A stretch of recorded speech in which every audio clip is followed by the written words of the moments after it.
This is a coffee morning session. I'm D and you're watching 1833.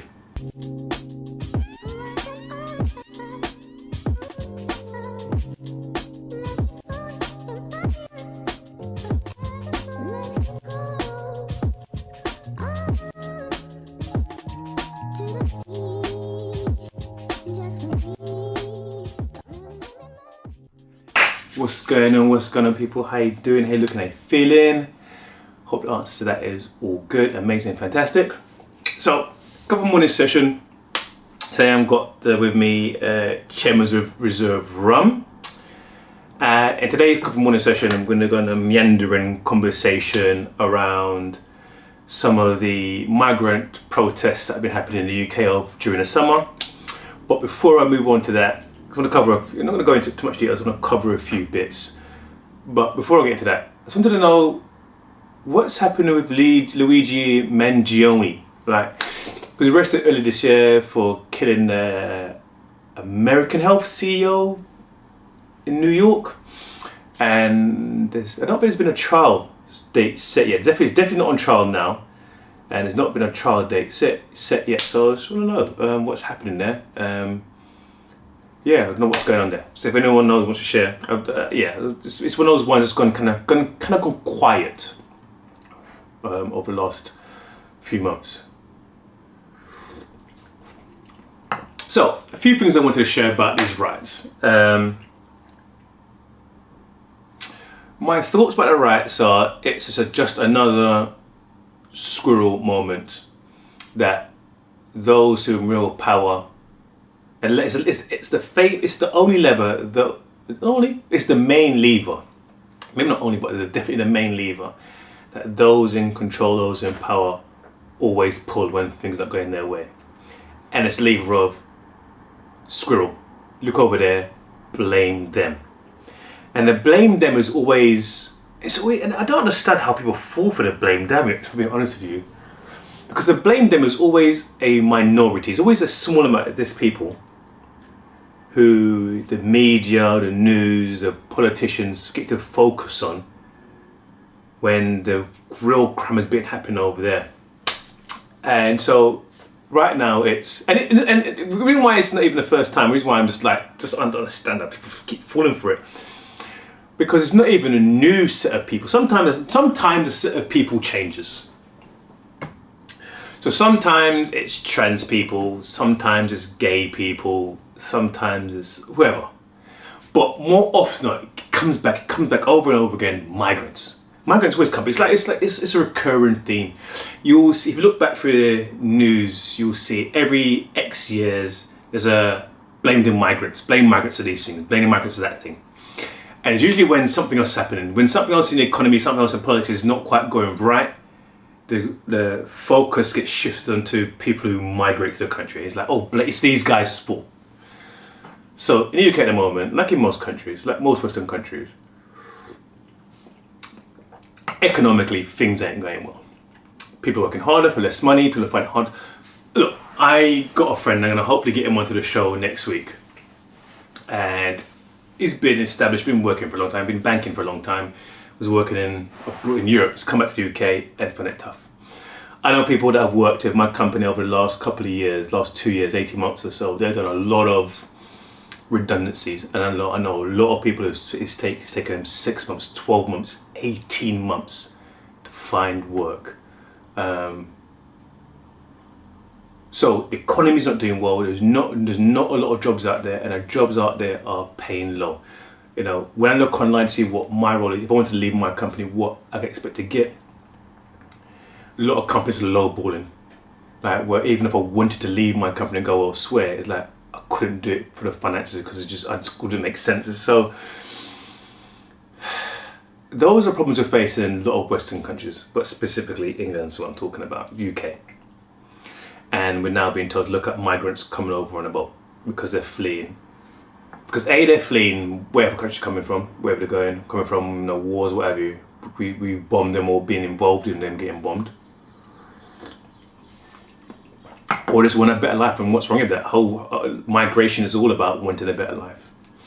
So I wanted to say a few things, because when you hear these little vox pops, people in the street talking about, oh, you know, the news goes interviews people in the street, people protesting, oh, what are your key issues, what are your problem with these migrants, and they say a list of things, usually the same stuff. So I'm going to go through those things one by one and sort of say, oh, well, this is actually why they're migrants and why you're talking nonsense. So the first thing is I don't know the full details of, but what I do know is that Brexit has caused some of this, because before Brexit, there were rules that the European, as member of the EU, you could send people back if they've been registered elsewhere and for asylum. I think that's what it is. They went elsewhere for asylum, tried to claim they were rejected and they came here. You can send them back there or something to do with those lands. And I don't know the full details, so please don't.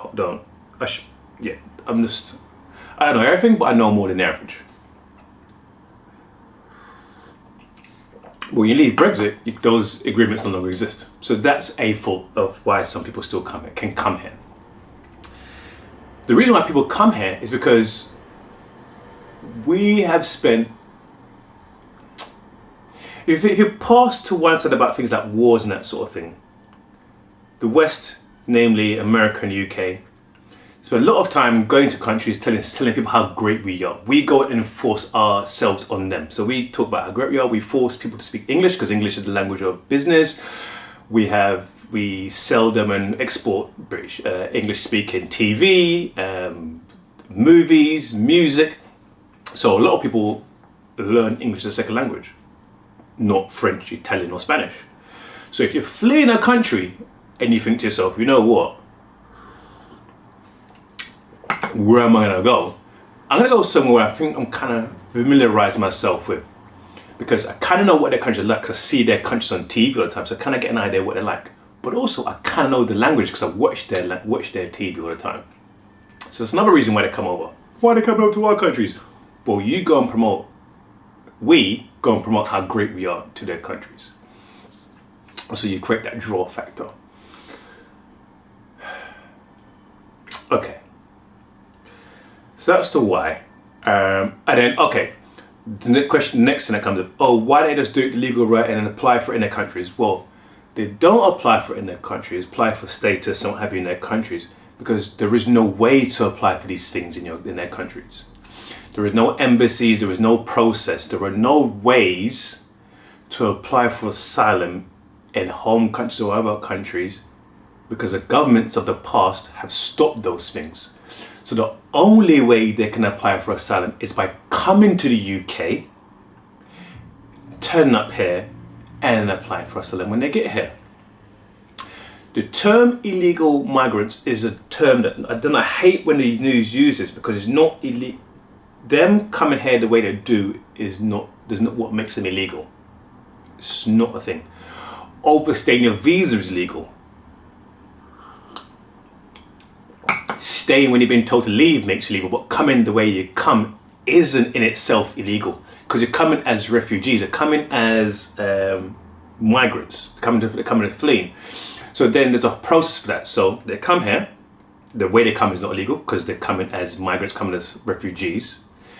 And it's only when they go through the process and get at the end of the process, if they've been told they're no, and then they stay, is when they become illegal. But otherwise, everything they're doing is legal. This is the process that exists. So they're not illegal. I hate when the news says illegal migrants or whatever, because it's not factually accurate and just say things. It was I think it was what's her name? Not Jess Phillips. Oh, I forget her name. Her name escapes me right now. But irregular migrants. Then that is a correct phrase. They come in here in an irregular manner. That is the correct phrase to use. Okay. Then you have people talking about, oh, why they and this is what that gets me the most, because there's a lot of contradictions in what I'm going to say next. So you have a combination of, they're fighting age men. That's one thing. And then there's, why don't they work? And then there's, are they working illegally? They come here and work illegally. So these three things are contradictory and they link together. So, fighting age men. Well, fighting age men are working age men, by and large. If you're a child, you're not working age, you're not fighting age.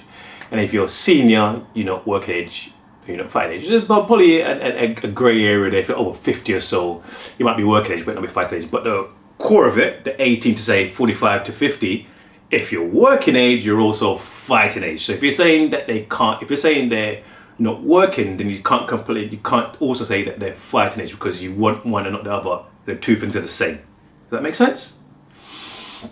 So let's get rid of that. That's not even a thing. That's just stupid. And and just because you're fighting age doesn't mean you're fighting. That's just dumb. That's like saying everyone that's 18 to 45 or 18 to 50 is a fighter. They're coming to I'm in the army. I'm in an age bracket. Am I a fighter? Am I a soldier? That's stupid. It doesn't make any sense. It's just a dumb thing to say. Everyone in that age group is drinking age. Doesn't mean they're going to drink. Everyone in the age of driving age doesn't mean they're going to drive or they can drive. It's just a stupid thing to say. It doesn't make any sense. You're just in their age group. So they put that one. Then people complain that they're not working. Well, the reason why they're not working is they're not allowed to work. The government has banned migrants from working. So they come here, they stay here. People complain that they stay here and they don't work and hang around on the streets. Well, if you are here, you're not in school, not in any education, and you can't work, what are you going to do? You're just going to hang around on the roads because you've got nothing else to do. So that's why they're not working. That's why they're not working. That's why you see them hanging around, because there's literally nothing else to do. They can't access services because they're not entitled to services. So that's the second thing. But then, some that do manage to get some under the hand, cash in hand work, people complain that they do that. So what is it? So you're upset when they do work. You're upset when they do work. Okay, it's illegal, but they can't do it legally because they're not allowed to. But you're also upset when they don't work. So what's more important to you, that they work legally or they don't work at all? Pick a struggle. You can't have both. Sometimes these things are contradictory. You can't complain that they're working age, they don't work, and that they do work. It's stupid. It's all the same. Okay. We're getting through some things. So that's that one done. Hotels. You got them staying in the hotels. Oh, they're in 4-star hotels and 5-star hotels. I couldn't afford to stay in a hotel. Oh my gosh, blah, blah, blah, blah. Oh my gosh. I understand why the government calls them hotels. I understand why the news reports call them hotels, because it's a building and it was once a hotel. But for the purposes of refugees and migrants, they're not hotels. You have to think, what makes a hotel a hotel? What makes a hotel different to a dormitory? Which is what I think is a better description of what they are. Well, a hotel, you have amenities. You have pools, you have spas, you have access to room service, you have rooms and beds, you have maids, you have cleaners, you have kitchen with all the things that make it a hotel. When the migrants go there, they no longer exist. Therefore, it's not a hotel anymore. It's just a building that once was a hotel. I think a better description it would be a dormitory or a housing unit. Because what fundamentally happens is the rooms that were once rooms that had a king-size bed now have bunk beds. So instead of a person in a room, you have a family in a room or a number of people sharing a room. It's not a hotel anymore. It's just so stupid. And the news, politicians, whoever, don't spend enough time explaining to people this. I think it's quite straightforward, but people, the average reading age in the UK is about 9 or 10. So people are not very smart on the whole. So this is why they can't grasp the concept that it's not a hotel, and that's why people have to explain to them that it's not a hotel. And then you have bots online who tell people that they get iPads and mobile phones and stuff. That's not true. Do they get provided food? Of course they do. What else are they gonna eat? Are they getting steak tartare? Are they getting sea bass with lime and stuff like that? No, they're getting basic slop. Government food you get like in schools is not great food. It's just food to subsistence. You might get a voucher for some sandwich or something. You get stuff like £50 a week. How far can £50 get you in a week? When you leave the house, if not in London, a bus fare costs like, set you back like £5 each way. You're in London, you're lucky, the bus is like £1.30 or something. It's much cheaper.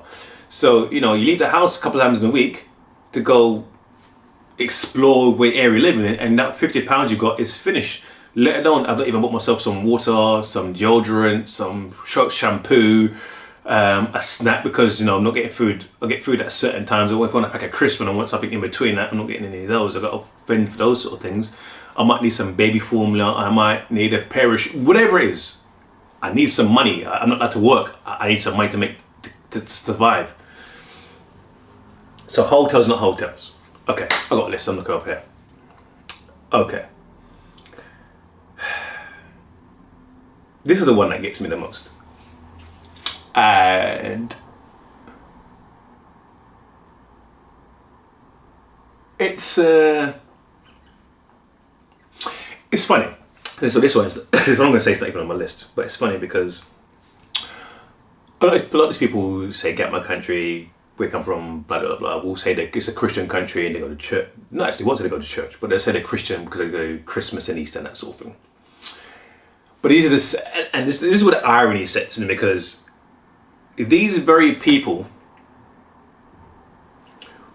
would throw Jesus, Mary and Joseph out of their country.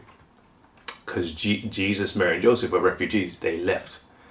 I forget which round it is. Bethlehem to Nazareth, Nazareth got Bethlehem. Bethlehem to Nazareth. They were migrants. They were fleeing Herod, remember?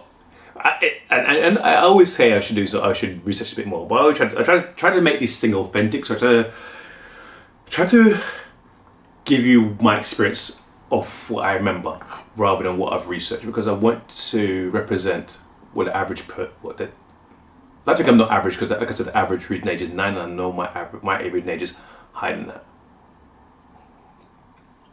But I don't want to come in like some know-it-all. I'm going to come to you and speak to you as a regular, schmegular person. So sometimes I'll make mistakes, but the general sentiment is always going to be correct. And the general sentiment is Jesus was a migrant. Mary and Joseph were migrants. So if you apply it today, they fled in a donkey.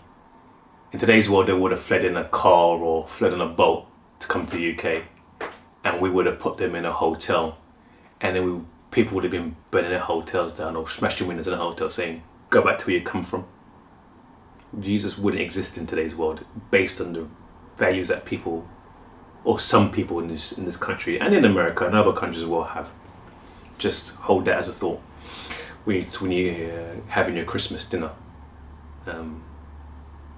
or when you're celebrating Easter, or any other Christian celebrations.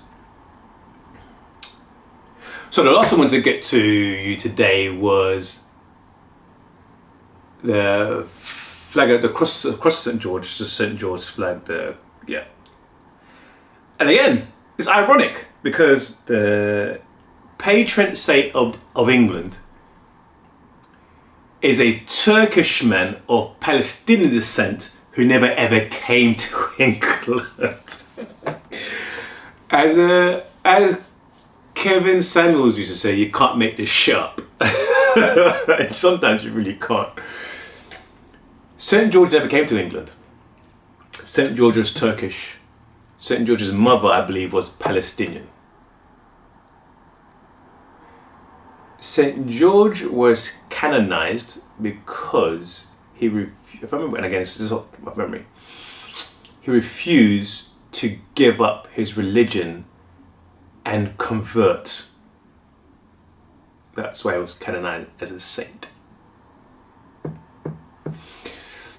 So the flag that they fly, these people want to fly, there's a lot of controversy about flying the flag and what have you.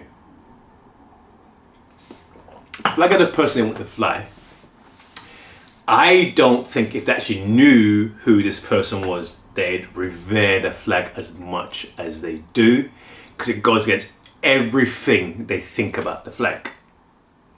So, I wanted to say a few things. I've said what I wanted to say, got off my chest. drinking my Chimneys Reserve from St. Lucia, and I'll leave it there.